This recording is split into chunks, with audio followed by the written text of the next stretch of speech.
प्रिय विद्यार्थियों, आज हम आपको बोरवरी नियम से तत्वों के इलेक्ट्रॉनिक विन्यास को लिखना सिखाएंगे। तो बोरवरी साहब ने कुछ नियम हमें बताए। पहला नियम उन्होंने ये बताया कि इलेक्ट्रॉनों का जो वितरण होगा वो 2n² के नियम से होगा। n का मान यदि हम 1 लिखेंगे तो पहले सेल में अधिकतम 2 इलेक्ट्रॉन रह सकते हैं। यदि n की जगह हम इस सूत्र में 2 लिख देंगे तो दूसरे सेल में अधिकतम इलेक्ट्रॉन 8 रह सकते हैं, और यदि हम n की जगह 3 लिख देंगे तो तीसरी सेल में अधिकतम इलेक्ट्रॉन 18 रह सकते हैं। दूसरी बात उन्होंने हमको ये बताई कि आखिरी सेल में 8 से अधिक इलेक्ट्रॉन नहीं हो सकते तथा आखिरी से पहले वाली सेल में 18 से अधिक इलेक्ट्रॉन नहीं हो सकते।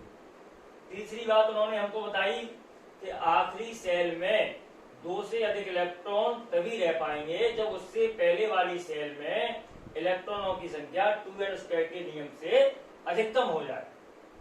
चौथी बात उन्होंने ये बताई कि आखिरी से पहले वाली सेल में 8 से अधिक इलेक्ट्रॉन तभी रह सकते हैं जब उससे पहले वाली सेल इलेक्ट्रॉनों की संख्या 2n² के नियम के अनुसार अधिकतम हो जाए। बच्चों, आप ये समझ लें, आखिरी सेल को अल्टीमेट सेल कहते हैं, आखिरी से पहले वाली सेल को पेनल्टीमेट सेल कहते हैं, और उससे भी पहली वाली सेल को प्री पेनल्टीमेट सेल कहते हैं। अब हम इन एप्लीकेशंस को कुछ उदाहरण के द्वारा समझते हैं। जैसे हमने पहला उदाहरण लिया हाइड्रोजन का, तो इसका परमाणु क्रमांक 1 है, अतः इसका इलेक्ट्रॉनिक विन्यास 1 होगा, अर्थात पहले कोष में केवल 1 ही इलेक्ट्रॉन होगा।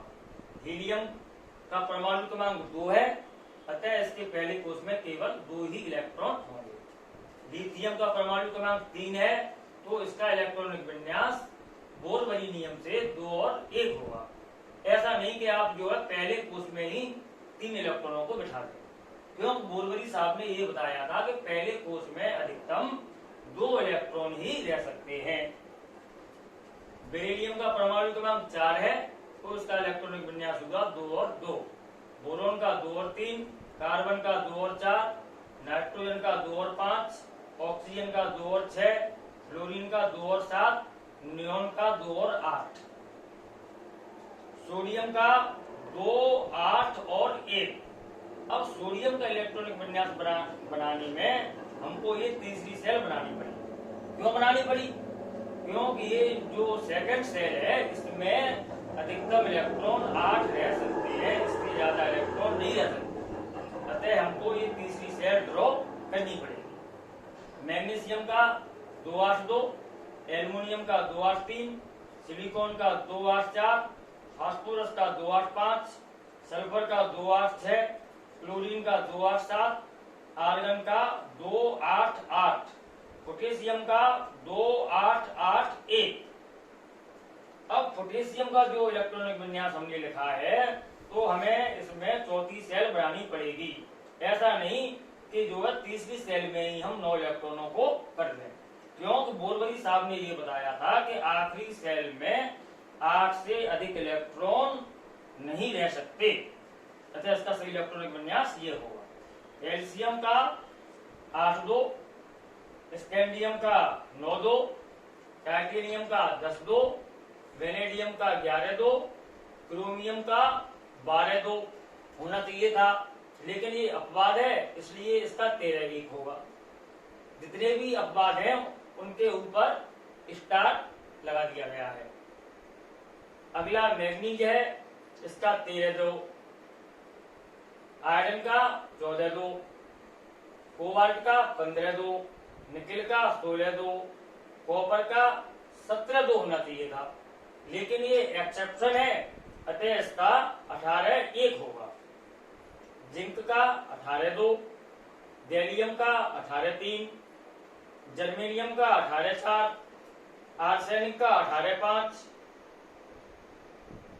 सेलेनियम का 18, 6, ब्रोमीन का 18, 7, पोटेशियम का 18, 8, रूबिडियम का 18, 8, 1।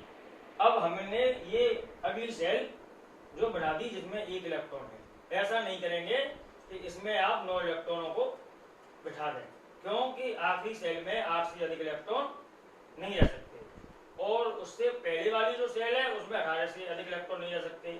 तो ये हमारी दोनों सेलें कंप्लीटली भरी हुई हैं, अतः हमको एक नई सेल बनानी पड़ेगी।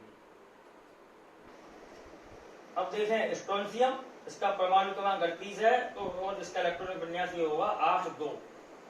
एक्टिनियम का 9-2,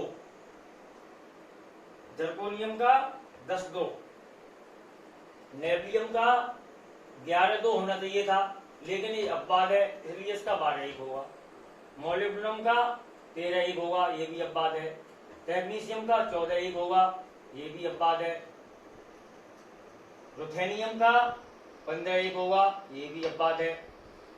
रेडियम का 15-2 होना चाहिए था, लेकिन 16-1 होगा, ये भी अपवाद है। पैलेडियम का 16-2 होना चाहिए था, लेकिन ये 18-0 है। इसमें विशेष ध्यान देने की जरूरत है पैलेडियम के इलेक्ट्रॉनिक विन्यास में, क्योंकि इसमें जो बाही कोष है वो पूरा ही एलिमिनेट हो जाता है और ये 2 इलेक्ट्रॉन पूरे इधर ट्रांसफर हो जाते हैं।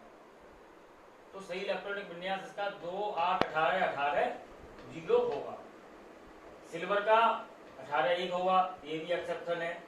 कैडमियम का 18-2 होगा, इंडियम का 18-3 होगा, टिन का 18-4 होगा, एंटीमनी का 18-5, हेलियम का 18-6, आयोडीन का 18-7, जिनोन का 18-8 और सीजियम का 18-8-1।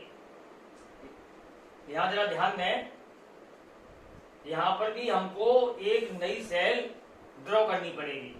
ऐसा नहीं होगा कि आप जो एक इलेक्ट्रॉन बढ़ा उसे आप 18-9 कर दें या 19-8 कर दें। ये दोनों ही 18-9 और 19-8 ये दोनों ही गलत होंगे, क्योंकि जब आप 18-9 कर देंगे तो इसमें बोरवरी के नियम का वायोलेशन हो जाएगा, क्योंकि उन्होंने बताया था आखिरी सेल में 8 से अधिक इलेक्ट्रॉन नहीं रह सकते। यदि आप 19-8 करेंगे तो इसमें भी वायोलेशन है, क्योंकि बोरवरी साहब ने बताया था कि आखिरी से पहले वाली सेल में 18 से अधिक इलेक्ट्रॉन नहीं हो सकते।